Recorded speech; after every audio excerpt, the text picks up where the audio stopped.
কেমন অ্যাক্সিডেন্ট হয়েছে? আমি বুঝি না।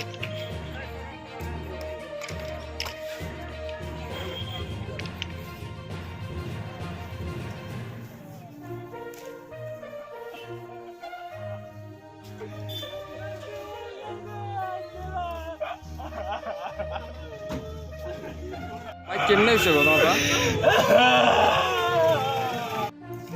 কটার সময় হয়েছে, কোন সময় হয়েছে?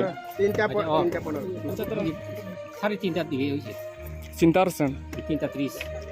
এই লোকটাকে চিন্তা পারছেন? না বুঝি না আমি। কোন জায়গা থেকে হইব এমনি এটা? ওই তো ব্রিজেই গান হয়েছে তো মাঝখানে। ব্রিজের এখানে না? কোন ব্রিজটা? ওইটা মনোবিরি ওই যে রেল ব্রিজ, রেল ব্রিজ। তাহলে কি মহিলা না পুরুষ? পুরুষ অনুমানিক বয়স 80। 80 মতন বয়স না? ওই শিলচর। শিলচর। কটার সময় হয়েছে ঘটনাটা? 3:30। 7 মিনিট। এই নামটা জানতে পারছেন? নামটা না গেছে না? আমার নাম লওয়া হয়েছে।